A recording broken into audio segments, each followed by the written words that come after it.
Good evening, everyone. It's 6 p.m. on February the 6th. The Bel Air Beach City Council meeting will now come to order.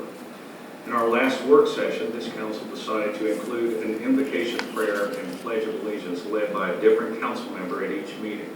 This month is Council Member Frank Banker. Mr. Banker, you have the floor. Dear God and our Heavenly Father, let us pray that this council will make wise and godly decisions which are always in the best interest of this community and your people. Let us pray that you will protect our police and all first responders and the people of Bel Air Beach. Let us pray that you will protect your beautiful masterpiece of this island from any storms or mishaps. And let us pray that all people find peace with one another, set aside their differences, and promote and glorify your name. In Jesus' name, your Son, I pray. Amen. Amen. Mr. Baker, please continue and lead us in the pledge. Please all stand. I pledge allegiance to the flag of the United States of America, and to the republic for which it stands, one nation, under God, indivisible, with liberty and justice for all. Thank you, Mr. Baker. Ms. Gentry, would you please call the roll? Councilmember Frank Banker, Present. Councilmember Belinda Livingstone, Present. Councilmember Leslie Notero, Here. Councilmember Lloyd Roberts, Here. Councilmember Mike Zabel, Here.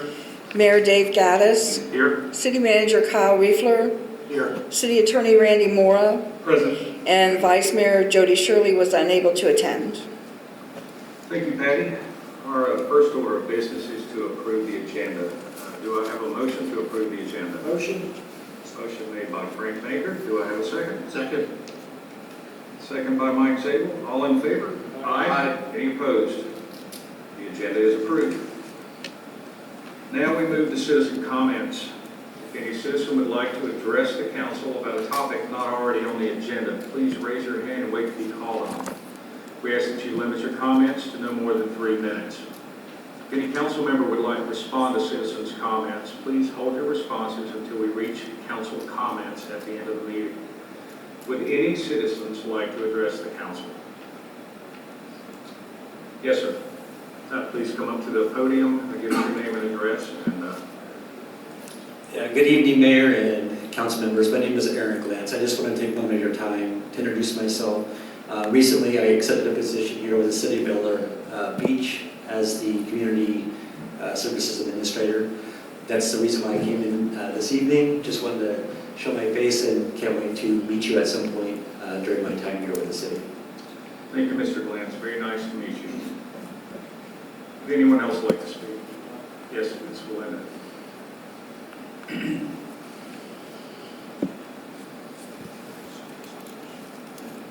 Hey everyone, good evening. Tammy Lavenda, 97 Harbor Drive.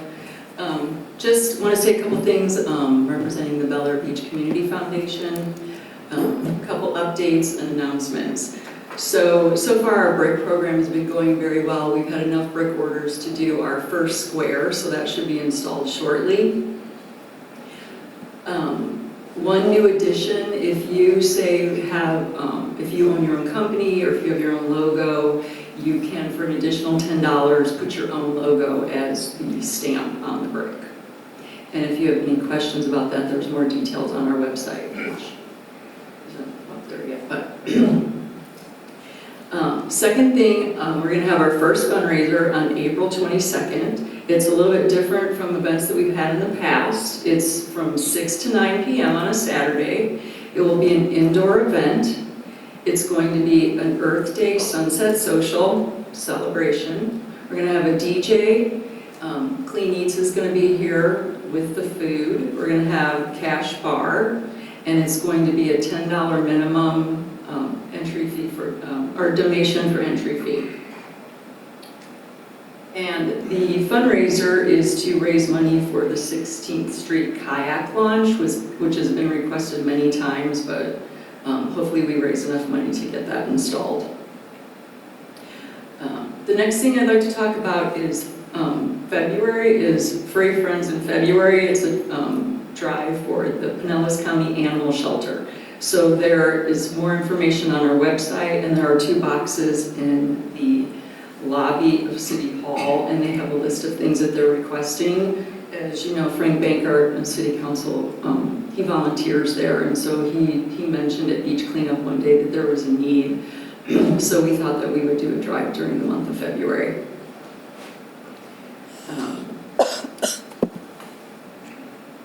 Keep Pinellas Beautiful, I posted about this. Our first bridge cleanup was very successful. We had 22 volunteers, which was wonderful, and we collected about 40 bags of trash from under the bridge.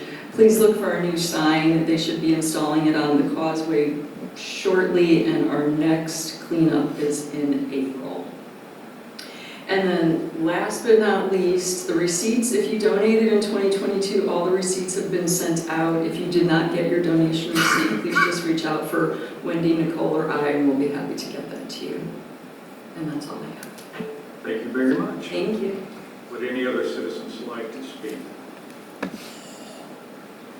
All right, so that closes citizen comments. Now we're on to item 3. We have a presentation from the Pinellas County Sheriff's Office, beginning with law enforcement monthly report.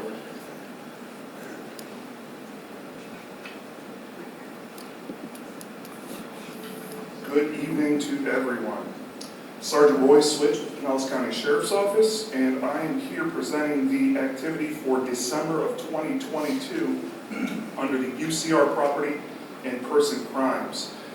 Overall, I would like to say that it was a slow month, but unfortunately, if you weren't aware, we had a lot of vehicle burglaries one weekend during the month of December. It was the weekend, I believe, of December 10th and 11th. So with that being said, there was also one motor vehicle theft related to that burglary where a key was left inside an unlocked vehicle. So with that being said, again, we as the Sheriff's Office strongly encourage residents and visitors to make sure they lock their doors and not leave any valuables inside. If we move along to the arrest section, there were a total of 4 people that were arrested within the city, and in looking at the activity, that looked like that was transient activity, a couple of DUIs, and a DWLSR. Under deputy activity, you'll see that there were a total of 720 events in the city. Leading that were directed patrols and traffic enforcement. And then there was 1 crash in the city, and that was located at Gulf Boulevard and 7th Street. And then there were a total of 174 combined citations and warnings issued within the city. And that is all I have. Questions from the council? Mr. Baker. Those car burglaries back on December 10th and 11th, was anyone apprehended or caught? In the research that I did, there has not yet been anybody apprehended. The detectives are following up on any leads, looking at video evidence and whatever they can find to go from there. I just want to comment that the deputies were going up and down, your deputies were going up and down the street, knocking on everybody's door. I thought that was just great. I mean, really concerned about it. Well, that is obviously, and I wasn't working that weekend, my deputies weren't working that weekend, but I enjoyed, as part of routine patrol, driving up and down every street within the city, and I can tell you that Deputy Dean also enjoys driving up and down the city, sits out on Gulf Boulevard, so unfortunately we can't be everywhere, so that's where we strongly encourage residents to make sure that they lock their doors and not leave any valuables inside. Thank you. Any other questions or comments? Thank you very much, Sergeant. Thank you. All right, now we're on to code enforcement's monthly report. Deputy Klapka.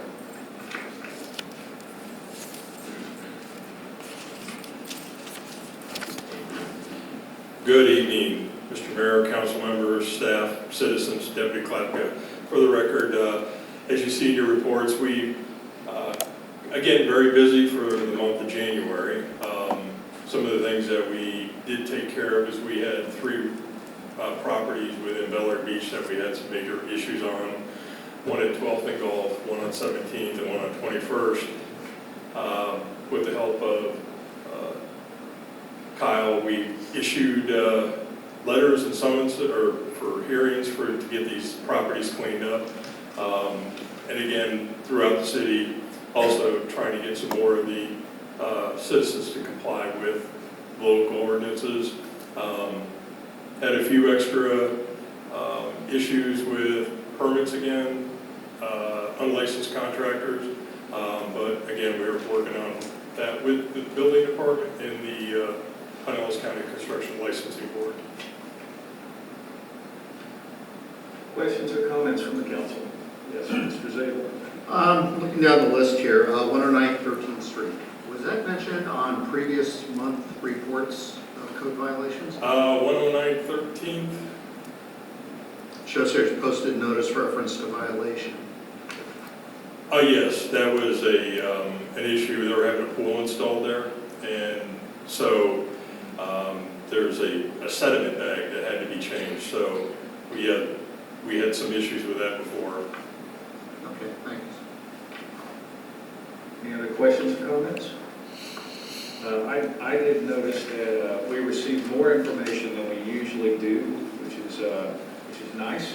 I'm sure it's a combined effort to put all this together, but this is incredible data, and it's nice to see. Thank you. Well, the credit's got to go to Kyle. He's my teacher, and we just kind of worked on these things together, but yes. All right, thank you very much. Thank you.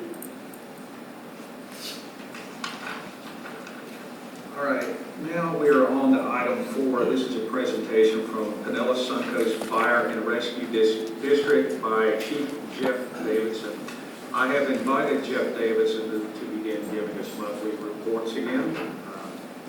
So that being said, take it away. Thank you. Good evening, Mayor and council members and community. I'm Jeffrey Davidson, the Fire Chief for Pinellas Suncoast Fire and Rescue District, proudly serving Bel Air Beach. On behalf of the entire district, I wanted to express my sincere thank you for the support on passing the referendum vote in November by 74%, which will allow us to continue to serve our residents in Bel Air Beach. We've been serving since 1951, so thank you everybody very much for your support. There's a lot of activity in PSFRD as we continue to strengthen our organization. We're actively pursuing the assistance to firefighter grants through FEMA, and based on our population, we're eligible for up to $1 million in funding. And we're looking at all the items that meet the notice of funding opportunities requirements. The submissions are due this Friday, and the awards begin weekly in September. So we're submitting for new fire hose, extrication equipment, bunker gear, thermal imaging cameras, new Motorola radios, physical fitness equipment, many of the things that firefighters need to do their jobs. In the upcoming months, I will be asking my Board of Commissioners to allow me to put out a RFP for fire station design and construction. We are conducting a study to verify the proper placement of the stations, and currently we are looking at a place for a new fire station at the very northern end of Indian Rocks Beach to better serve the city of Bel Air Beach. Our firefighters and paramedics recently saved the life of a commissioner in a neighboring town who had suffered a massive heart attack. Early placement of the AED and CPR by the police chief who was there was very instrumental. My crews arrived in under 4 minutes and they performed advanced cardiac life support. And the patient was transported to a local hospital and he made a full recovery. Their commission honored my firefighters for their efforts, and then I submitted that to the John Maroney Legacy Foundation, and our crews were chosen out of all of Pinellas County to receive an award at the First Responders Appreciation Dinner this Saturday. So I'm very proud of the hard work and professional services that our firefighters and paramedics always provide to our community. I would like to ask the commissioners here today, council members, to allow me to use the Bel Air Beach City Hall to do a public information session upcoming on the status of the emergency medical services for the beaches, particularly Bel Air Beach, and how the services need to be improved and would be funded by the county at no additional cost to our residents. if I could have your permission to coordinate a date that the hall is open. I'm looking at possibly February 27th. It's a Monday night, and it'll be open to questions, answers, and a presentation from anybody who would like to attend. Thank you, Chief Davidson. Council, before I turn the floor over to you, does anyone have a problem with the chief working a date out with the city manager for this event? No? Okay. It sounds like you just need to reach out to the city manager and plan a date accordingly, and we look forward to that. Now, Council, do you have any questions for the fire chief? No? All right. I have one. What was the response time on the event that you described to us? From notification to the fire department to at the patient was 4 minutes and 3 seconds, I believe. And that's one of the things that I want to explain in this presentation is the correlation between time and survival rates. You know, there's a lot of things that in the medical field where time is muscle if it's a cardiac event, or time is brain if it's a stroke event, and things that need to be done, and some things that are lacking in the system that have been lacking for quite some time. And I want to address how we can fix that so that we can have the best services for our residents and all of our visitors to keep everybody safe. Thank you very much. That's an impressive time, and I hope that I never have to use your services, but if I do, I hope they're that close. Yes, sir. I left a few business cards on the table. If anybody would like to get a hold of me ever, my email address and phone number is on there. You can call me at any time. And again, thank you very much. Thank you. Thank you. All right, we're up to item number 5. This is the city attorney's report. Mr. Moore, you have the floor. Thank you, Mr. Mayor. During the last few weeks, I had the occasion to meet with the manager on a few occasions on various items, one of which was facilitating 2 meetings with the Planning and Zoning Board in its capacity as your land planning association, so we continue to move forward potential comp plan amendments, as well as one of the ordinances that's before you this evening. As we approach discussing the ordinance this evening, it occurred to me that before our last meeting on the 21st, I had the opportunity to travel to St. Augustine and present to the Institute for Elected Municipal Officials, EMO. Your newest council member joined there and attended, and I had the opportunity to present on parliamentary procedure and the role of the city attorney. And one of the things that I talked to at some length, and that was only a few weeks after having given a similar presentation to the Volusia County Commission, was on the importance of debating the measure at hand and not the individual members or motives of your peers. Ostensibly, we are all here in service of public trust. At the last meeting, and on at least one, likely 2 occasions that I can remember previously, there's been some suggestion that I produce work product for you with the sole purpose of generating lawsuits or some other profit mechanism for myself on the back end. I take my job very seriously. I take my oath to the Florida Bar, the oath I take as a constitutional officer, a charter officer in your communities. This is my livelihood. This is how I put food on the table. This is my good name. So it's important to me that you recognize that as I give you work product, I take no issue with you telling me that you're unsatisfied with the work product, that you think the policy should move in a different direction, be better framed, better phrased, approached differently, take into account factors that I may have in my fallible state of the human overlooked some factor. I'm happy to consider all of that. All of that is appropriate. I do take umbrage with the suggestion that I'm doing work driven by some profit motive, most especially because I truly believe in the altruism of what it is you folks do. I thank you for the work you do because, frankly, I don't do it. I get to tell you, man, that sounds like a tough decision. Tell me what you're going to say. And that's how this whole system works. I can't allow something as insidious as that to go unaddressed. And I did not wish to derail your work session as you debated an important matter to your community by addressing it in that moment. But it was something that, to me, I felt needed addressing. So I appreciate the opportunity to address that during my report. Otherwise, I continue to work with the manager to advance the suggested revisions to the sign code to advance your comp plan amendments through the LPA and any other issues as they present themselves, and I'm happy to answer any questions or address any concerns you may have. Thank you. Council? Any questions for Mr. Miller? Yes, Mike Sabin. Yeah, I just want to thank you personally, looking at what you do for us and Lise, and after talking with you, I appreciate everything you do for this council. Thank you very much. No, I appreciate that, and I'm certainly not fishing for any compliments or anything of the sort, though I appreciate the gesture. I just wish to make clear that I can't let a statement like that go unaddressed. Anyone else like to make a comment? All right, thank you for addressing that, and I appreciate your work also, and thank you for this report.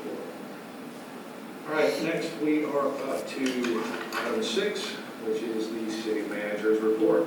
Mr. Riefler. Thank you, Mayor and Council. Starting off with the 12th and 13th Street project, we did on January 24th get that valve I talked about in the last meeting replaced. It came in under warranty from the manufacturer.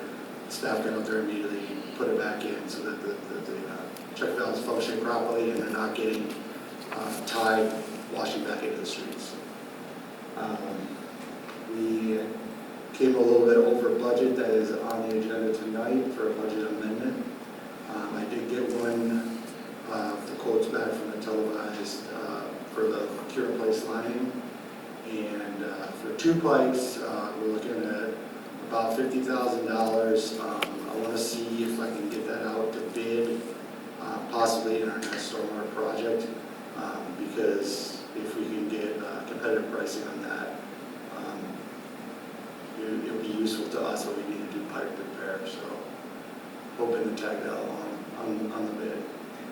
The underground project, right now we're just waiting on the materials. Once we do get some materials stockpiled at the marina, same place as the last project, it'll take off pretty quickly with the conduit going in. The 7th Street boat ramp, I got a sketch drawing from the engineer. It was the last meeting you asked if there was some way we can make the ramp more functional for the residents. He recommended if we do anything, he drew out a sketch of concrete bags at the end of the ramp in burlap. And he interlaced, you'd say, so the seams don't line up, and some filter fabric underneath it. And he says that's done in a lot of areas, and that'll just increase like the stability of the ground after the ramp. So I ordered all the supplies. My staff will be out there probably tomorrow morning finishing that up. After that, they replaced all the filter and the sod on January 26th. I think they did a beautiful job. Really excited to get the ramp open for the residents. For our 17th and 18th Streets project, the Citizens Advisory Chair Ron Siganik and I have been working pretty hard, along with Heather, our financial advisor, and putting together projections for the next 5 years. And we've shared that with the financiers, and we're looking good to be approved for a loan. And we're at this point where we received one term sheet from one bank, and we're trying to get another from South State. So at that point, we're going to take it back to the CAC, and then you'll be hearing from us at one of these meetings for a presentation and proposal. Code enforcement, like I said, I kind of revised the report. I tried to make it a little bit more visual, take out a lot of the check boxes that were in between all the cells, and relate it back to the survey we did.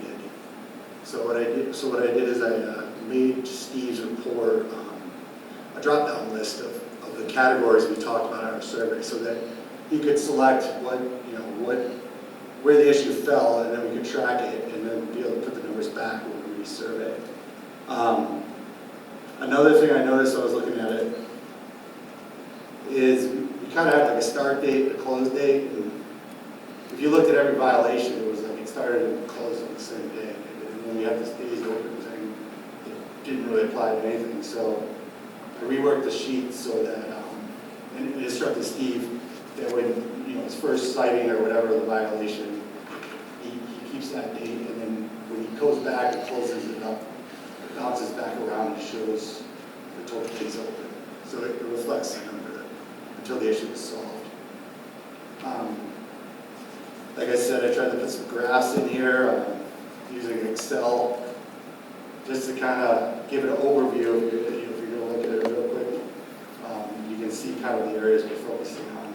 And if there's any concerns from the council, I think you'll be able to see where the effort's getting focused and maybe ask questions or suggest some different things to focus on. The other graph, it's another pie graph. It's just of the streets. I think Steve does a pretty good job getting around the city pretty evenly. That just kind of lays out all the different streets he's hit. And then the last table I put was outstanding code violations. And this was actually an idea from a resident who asked, what's going on with this issue and how do we get information on it? And I was like, that's a very good point because the code enforcement report only shows month to month and it doesn't track things that are outstanding. So I kind of put together this outstanding. I think it's good because so it shows the what about fines so that just everyone's in the know. And lists when code violation notices or hearings are sent out, so you can track it. And that keeps the dates.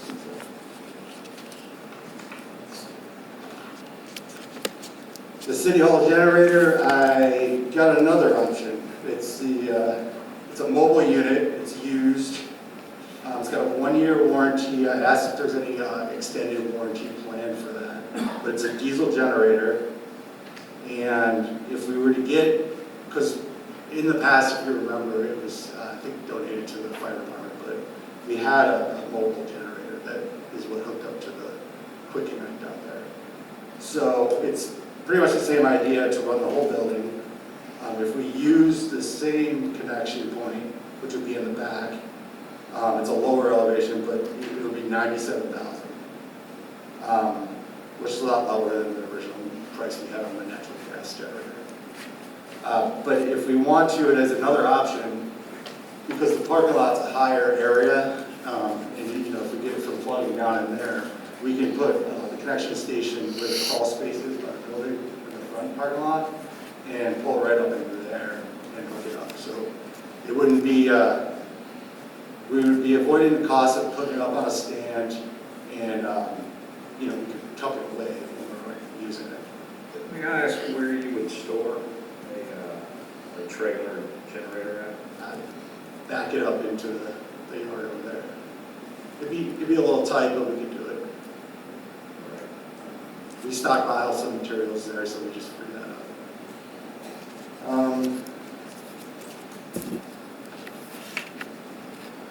Gulf of Mexico buoy replacement. I have the permit.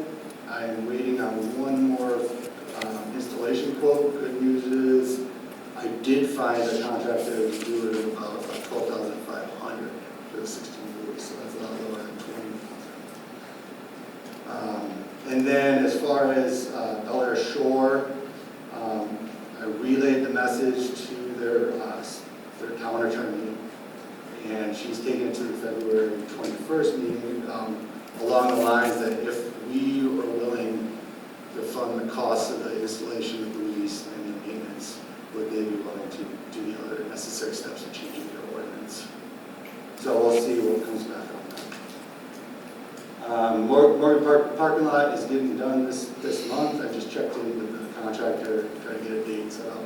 We'll probably have to close the park, lease the parking lot for 2 days. Children's playground, the shipping date got pushed back to April 14th. It sounds like it's solid at this point. A little disappointing it's taking so long, but the used playset company is still interested in moving the old one, so I'm kind of keeping in touch. That's it. That's all I have. Thank you. Council, any questions? Yes, Mr. Baker. Two questions. Do you know the make of the generator? It's a John Deere. John Deere? contract over the local John Deere dealer. But And I don't want to encroach on, I don't know if you're going to address this, Mr. Mayor, or not, but this letter up here on 109 13th Street, and it's in his city manager's report. See, this guy's been here 8 years, and I guess he's not getting the gist of our short-term rentals or whatever. This is, I wasn't planning on addressing it at all. This is just information. Okay. For the record, I think Member Zabel was asking about the 109 13th Street, and that is a short-term rental, and it does have a hearing scheduled this week. Thank you. Any other questions or comments for the city manager? Yes, sir, Mr. Roberts. So Kyle, on the extending the boat ramp on 7th Street, I'm just curious, so, and I should go down there myself to see it, but when it's low tide, is the end of the ramp still in the water? Or is it When the out? tide's very, very low, it really pulls back. I mean, you get that little island out there that it's exposed. So they're still gonna have to back far out into the water to launch a boat at that point. Okay. If that's what they want to do, it's possible, but it really does draw back. Okay. So the engineering firm has in mind at some distance that they're going to extend those concrete bags, riprap bags, Yeah. to allow boat trailers to go further. They go further off. Yeah. On a stick, basically get down to the bottom of the submerged land and just, without like drop off or anything that's stable. Okay. Now, as far as the water going back, if it really tides out, they're just gonna have to go back if they can. Okay. The goal was to make sure that they didn't have a ledge that they would fall off of and they couldn't recover from Correct. The 17th and 18th Street Stormwater Project, so that's listed there as a single project, but we're really not pursuing that as a single project, is that correct? That's correct. At this point, we want to pull a bond issue and a loan to Right. do all the projects together. For all of them. That's beautiful. Okay.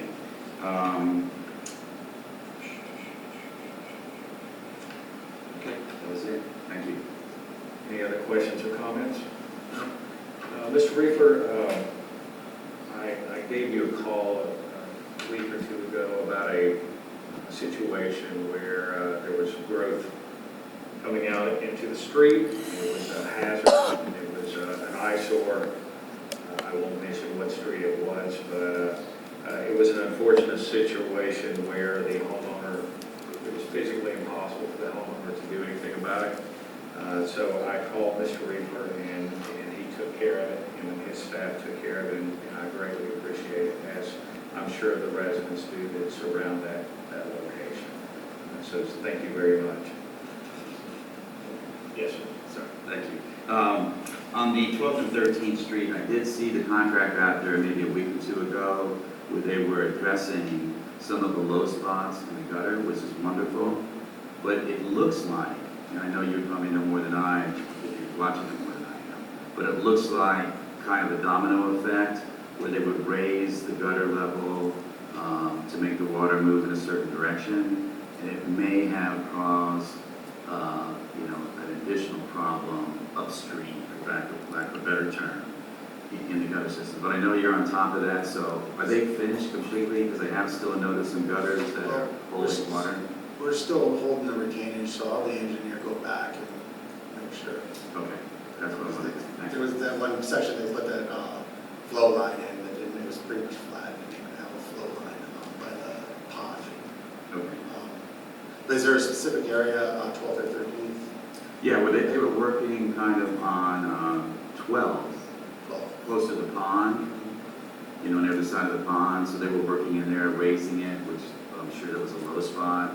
So they were trying to create a scenario where the water would move to one of the grates, which I'm sure it did. But in doing so, it sort of looked like, because they raised that area to move the water, that some water upstream was now being held back. But something to just take a look at. And across the street, I did notice one thing that I meant to ask you before. One of the grates looks like, I guess they weren't removed during the original project. So it's, for lack of a better term, it's rusty. Looks older. Right there at the turn, when you come in, when you're heading east on 12th, and you make a left-hand turn. What's that bay? Is it called bay? Right there on the left-hand side. Maybe that was one of those grades where we couldn't get them out. I'm not sure what the deal was there. They stalled in new grades, and I'll take a look at it. Okay, thanks. Anyone else? Phil? All right, thank you very much, Mr. Riefler. I appreciate all your hard work. Up next, number 7, Patty Gentry.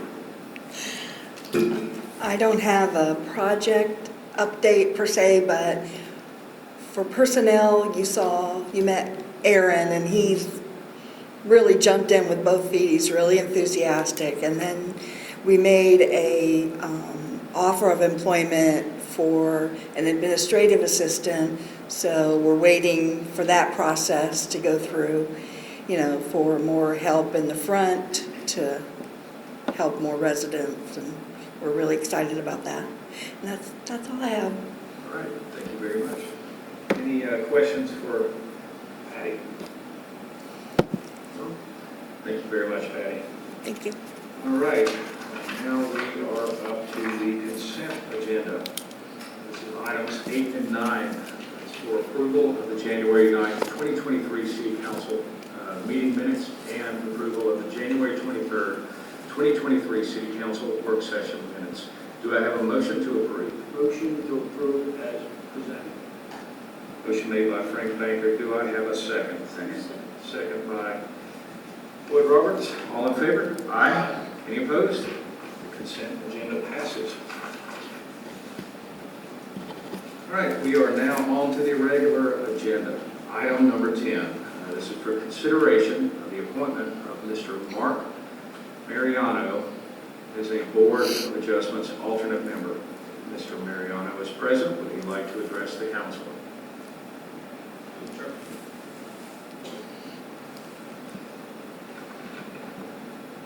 Good evening, Council, Mayor. Thanks for having me. So recently moved to the city of Bel Air Beach approximately a year ago. Moved from the town of Bel Air. Served on the planning board there for about 7 or 8 years.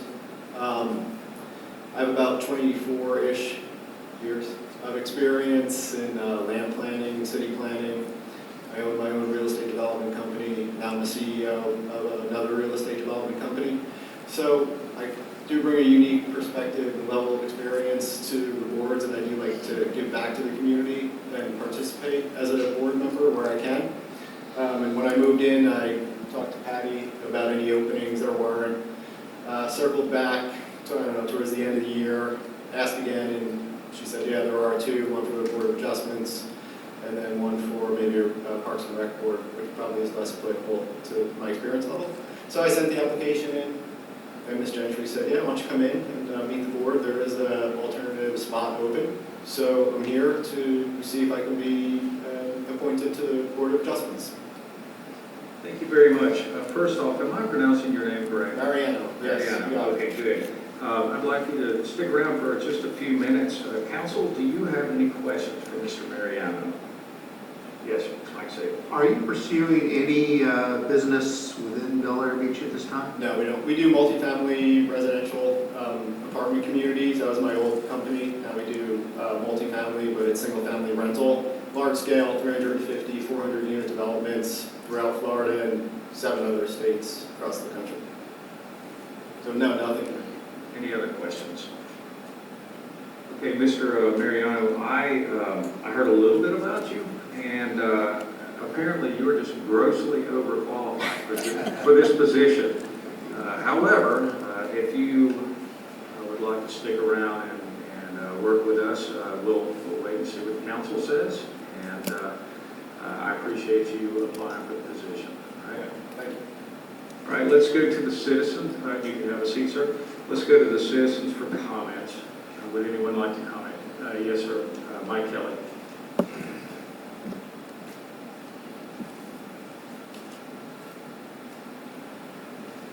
Evening, Council. My name is Mike Kelly. I'm your Board of Adjustment Chairman.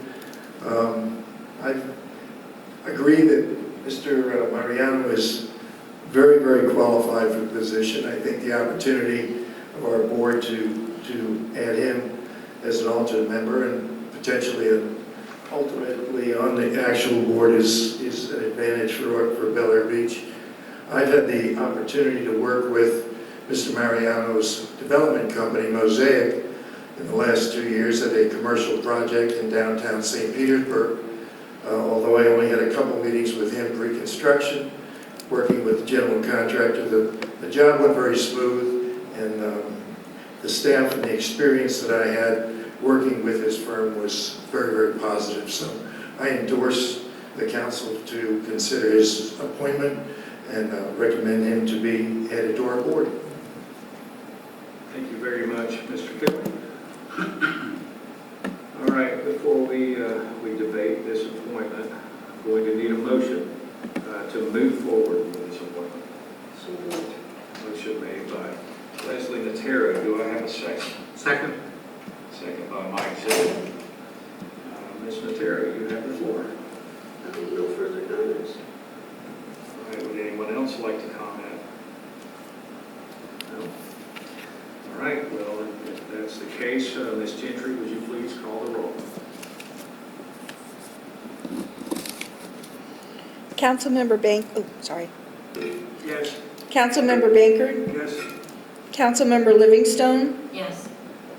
Councilmember Notero, Yes. Councilmember Roberts, Aye. Councilmember Zabel, Yes. Mayor Gaddis. Aye. So passes unanimously. Congratulations, Mr. Mariano, and thank you for volunteering to serve the city of Bel Air Beach.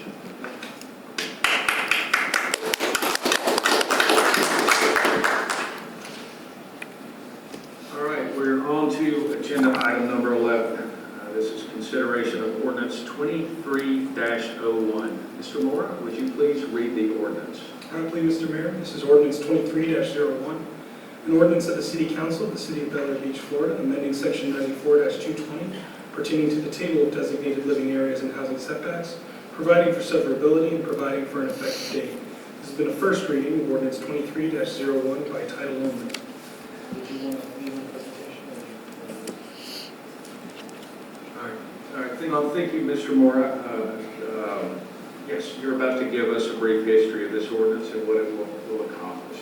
Yes, there's been a few, in the recent months, there's been a few hearings that have preceded a variance, not based on any misrepresentations by a property owner, or perhaps not even based on staff oversight, but based on confusion with how the city's code should be administered.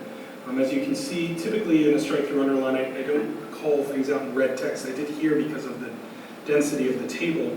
But you can see here that the code made reference to a Bellevue Estates, in a few instances spelled V-I-E-W. There is no such place in the city.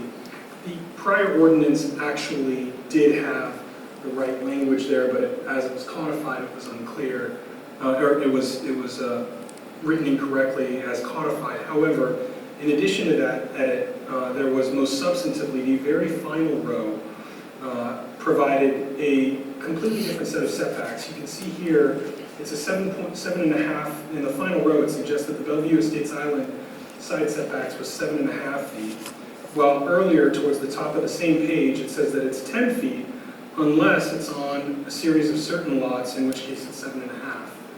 And so as administering it, it became very difficult for the engineer, staff, and otherwise to reconcile those positions and see, okay, if somebody is applying, what's the number? Well, it's kind of sort of this, but also that. And so to avoid that confusion, this is what in some communities might be called a housekeeping matter of cleaning up the code to avoid that confusion. And that's what this revision does. So this is an instance of your city manager as the administrator of the code, having administered it in a few instances now and said, I think we can do better. Randy, can you draft something up? We took it before P&Z. P&Z reviewed it at their meeting last week and recommended approval to the commission, found it in line for the commission to move forward. And so it is now before you on first reading. Before we get to the council, we need to go to the citizens. Would any citizen like to comment on this ordinance 23-01? Nope. All right, I'm going to need a motion to approve ordinance 23-01, and then we will discuss. Motion. Motion made by Frank Bankert. Do I have a second? Second. Second by Lloyd Roberts. Mr. Bankert, you have the floor. I guess the ordinance says what it says. I don't think there's any more discussion. Anyone else? No? I do have a question. Who caught this? Kyle did. Kyle caught this in the, he's over there trying to address the Zoom issue. I thought he ran away. Kyle caught this after a couple instances where, property owners or their developers' representatives were trying to apply and try and make sure we administered the code properly. And I would say that Kyle not only caught it, but prioritized it. This was an issue that manifested only in the last less than 2 months. And Kyle immediately said, well, I know we can change it, let's change this right away. Nice job. Do we have any other questions or comments? I do. Yes. Where's the section 94-220? Recording in progress. It says, the title says minimum living areas, and then it says within the residential low district, the following maximum living areas and minimum house setbacks. And then the table talks about the minimum living area. So is that, That will be harmonized by second reading, and that was in the original text as well, and I appreciate you catching that and bringing it to my attention right before the meeting. And we'll definitely make sure that that is harmonized. Member Natero's noting that it says, the title of the section is minimum living areas and setbacks, and while we're concerned with setbacks here principally, the next sentence under it says maximum, and then the table goes back to minimum. So we just need to fix that line where it says the following maximum and change it to minimum. All right. That will be done before your next meeting. Thank you. Any more comments before we take a roll call on this one? No? Ms. Gentry? Councilmember Bankert, Yes. Councilmember Livingstone, Yes. Councilmember Notero, yes? Councilmember Roberts, Aye. Councilmember Zabel, Aye. Mayor Gaddis. Aye. So it passes unanimously. That is the first reading of ordinance 23-01. Okay, we are on to agenda item number 12. This is for authorization to execute continuing contracts for engineering services. This was placed on the agenda by City Manager Riefler. Mr. Riefler, you have the floor. Thank you, Mayor. So in October council meeting, it was recommended that we go out and do an RFQ for continuing engineer contracting services. So from that point, City Attorney Mora provided me with a great template to start from that he was comfortable with, and we changed it around for our purposes and advertised it November 16th. And we received statements of qualifications all the way up to December 20th. From there, distributed the packages to Heather, our financial consultant, and I went through them. We did an initial screening, scored them based on the score sheet that's found in the RFQ. At that point, since we had 6 firms that were all qualified, we wanted to bring them all in to interview. So we scheduled all those interviews on January 25th and just did them back to back to back. And learned a lot, finished the scoring up. Again, my recommendation, because we've determined that all these engineering firms are professionally qualified for our services. They have a lot of examples of projects they've done in local beach communities and other small cities in the area. So I'm recommending that all 6 we do continuing contracts with, and then when we have a proposal, we send it out and see what we get back. Go from there. Okay, I bet that was a very interesting interview process, and I hate to miss that. Before we bring it back to the council, do we have any comments from the citizens? No? All right. I'm going to need a motion to authorize the city manager to execute continuing contracts for engineering services. Do I have a motion? So moved. Was that Mr. Yes. Okay, and do I have a second? Second by Leslie Natero. Mike Zabel, you have the floor. Yeah, I just want to thank everybody involved. It's difficult to set up a pool of eligible contractors, and just like to move it to a vote. Any other comments from the council? No? Yes, Mr. Roberts. Just a quick question, Kyle. So, once this gets passed, which I'm confident it will, and we have the 6 engineering firms in-house, what's the process that we typically use? So when we have a need for an engineering firm, do we have a process in place? What is the process we have in place? Well, the process sort of changes with this RFQ because it does have an actual way to assign projects to. So it's called a work authorization form. It's found in Schedule A with the back contract. And for example, like if we were going to do a stormwater project, we would write it up on that form in a universal format, and then we distribute it to the engineer firms that have the contract. Okay. And then they would come back with their proposals. The other thing would be the site plan review. Same idea. We're gonna put together the scope and lay out all our needs, and then we're gonna see what comes back. We kind of have some feeling right now, but that's how we'll take care of it. And then you and your team, which is fine, internally, you guys make the decision with regards to whatever the qualification process is as to who you want to award it to. My idea with the site plan review is to have multiple firms on deck. What we ran into in the past is we had one person that did it very well, had health issues, and then it was kind of scrambled. So I'd like to at least kind of have 2 in practice, and then go from there. That's more along the lines of when someone does a new build, it's an $800 fee. Keeping the fees that we collect in check with what the engineering service hours that we're having to be invoiced. Okay.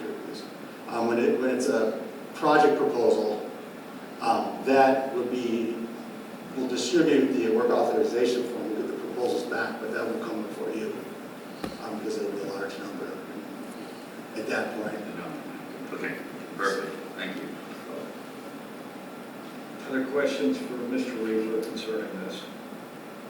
Any comments? No? Okay, let's take it to a vote. This is to authorize the city manager to execute continuing contracts for engineering services. Patty? Councilmember Bankert, Yes. Councilmember Livingstone, Yes. Councilmember Notero, Yes. Councilmember Roberts, Aye. Councilmember Zabel, Aye. Mayor Gaddis. Aye. Again, it passes unanimously. Mr. Riefler, you are authorized to proceed. Thank you. All right, we are up to item number 13. This is the consideration of approval for a budget amendment to increase the stormwater system account due to project change orders. This also was placed on the agenda by City Manager Riefler. Mr. Riefler, you have the floor. Okay, just to clarify that the money will come from the same fund, the stormwater fund. It's increasing our project budget based on the orders that we experienced. And that accounts, the total amount is $30,977.98. That's made up of $26,562.98, which was from the main contractor coming in roof lights. And they exceeded the contract, which I'll go into. And then the other is for, because of some conflicts that we were experiencing, was more additional engineering hours out in the field. And that was an increase by Trans Systems, which was previously Dual Associates. If you remember, Engineering Science Group originally had this contract, and then Dual took over that contract in the middle of things. So we kind of been shuffling around quite a bit. I just went over the history here and the original contract amount. The one thing to note, though, is when bid, the total bid amount of $717,000. The base project line items were $652,000. And then, with every project, we have a 10% contingency. And in that bid, we had if-needed items. And it was, instead of having those built into the contract, we said that they would come out of the contingency. So that left us with that $65,000 contingency to work with. Over the course of the project, we had 7 change orders, which some of them came before you because of the amounts. They covered the inlet box, a modified conflict structure, the unknown RCP removal, plus the replacement of the 12-inch PVC pipe. It was a smaller change order, decided to go to a Class 3, or a Class 4 RCP versus a Class 3 because the supply shortages, it was just a matter of time. The unit price of asphalt increased over the project, that was verified by the engineers. And lastly, we did some extra milling, because if you ever been out to 12th Street and 13th Street, the crown of the road is extremely high in that area, so there's a lot of asphalt overlaid on top of it. And in some areas, it was like 5 inches thick of asphalt. So we did some extra milling to bring it more in line with the curve for the final project. And I think the engineers that calculated it did a great job, so it ended up looking good. So I included not only their pay app, but I included my spreadsheet in which I was tracking the project. And there's 2 items that went significantly over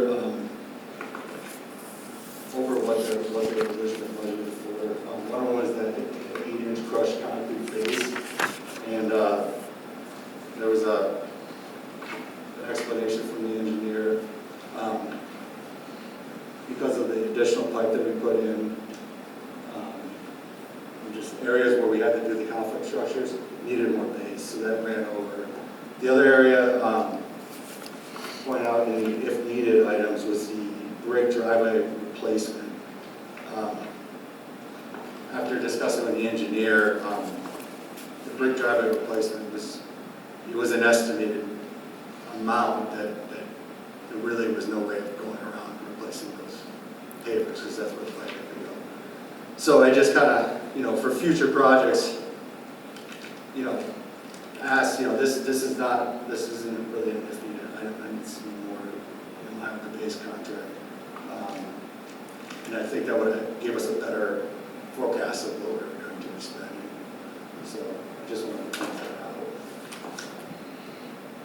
out.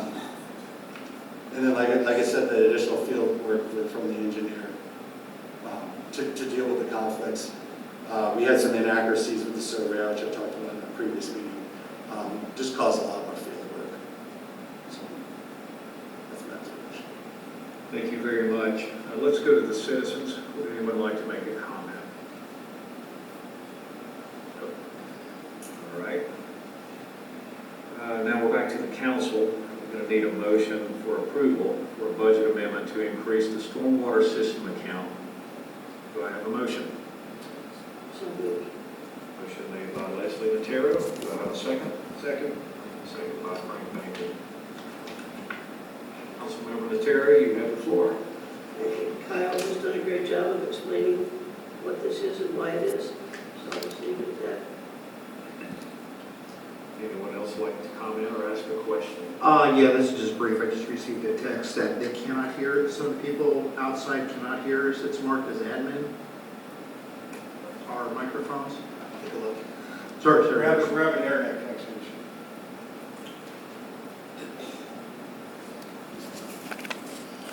We'll open the meeting for 30 seconds or so while we... All right. That should do it. Thank you, and I apologize for stopping the flow. All right. Would anyone else like to make a comment or a question? Yes, Mr. Roberts. I think that's a great idea in the future projects. Anything we can do to minimize the as-needed phrase, budget and get closer at the end of the project. So I think that's great in the future if we do that, so that's perfect. I too appreciate the great amount of detail that you're giving us especially whenever you're asking for money.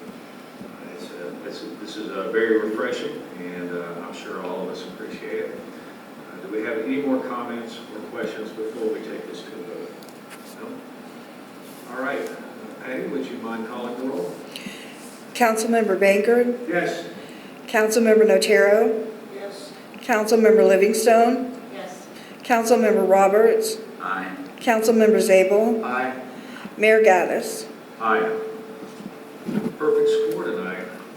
Unanimous. Mr. Riefler, you are approved to amend the budget. Thank you.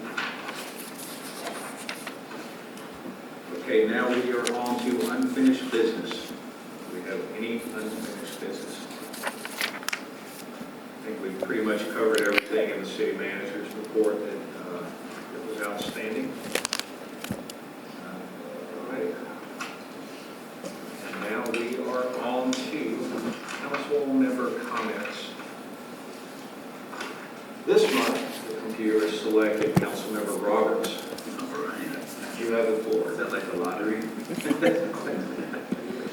So, actually, I do have something to say, Kyle, about the, on the 12th and 13th Street project. So for the cured in place pipe, for the two pipes that are actually that go to the outfalls into the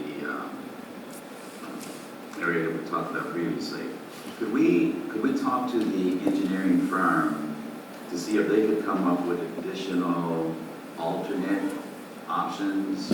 Obviously, cured in place is one option. Another one might be to slip line those pipes. That would reduce some of the volume because it's a pipe within a pipe. Technology changes so fast out there. So if we could ask for alternate approaches so that when it goes out to bid, that the contractors could, maybe on their own, if we give them the authority to submit an alternate bid that they think may save us money and provide us with a similar quality solution, just so we're not confining the bid to one option, and perhaps there's another option available out there that they're aware of, but we didn't give them that flexibility. So something to take a look at. Thanks. Thank you, Mr. Roberts. Next up is Councilmember Notaro. No comments. Councilmember Livingstone. Good evening. I had a conversation with Kyle before the meeting. I had a citizen come up to me inquiring about the road signs in Bel Air and how the sun fading has affected several of them. And Kyle has assured me that those rounds happen on a semi-annual basis, and that with the implementation of our new team member, that he will be checking that. That'll be on his checklist. That's going to be one of Aaron's new assignments. I'm happy to say we have him. Takes a lot of weight off of me, and yeah, we'll be checking that out. Thank you very much. And just for the rest of us, if we have a home and the road signs are in your home and there's some foliage, some hedges, whatnot, that are impeding those signs, just to be aware of that and make sure for the safety of all of our residents that we take care of those, because Kyle assured me that that's our responsibility as homeowners. So thank you for that, Kyle. I welcome our new team member on board. I think he already left for the evening, and also welcome Mark to the team. So. Just as a comment, he had a very late flight. I think he got in about 3:30 this morning, so he was very tired all day. Just wanted. I can imagine. Thank you. Only we'd say there's no excuse for that. All right, Councilmember Baker. No comment, Mr. Mayor. No comment. All right, Councilmember Zabel. Sure, just want to say thank you to Councilman Frank Beckert for the invocation and the Pledge of Allegiance. And for admin, I will be out the next monthly council meeting. I got a corporate meeting out on the West Coast that same day. Thank you very much. All right, Vice Mayor Shirley is out, so now I'm up.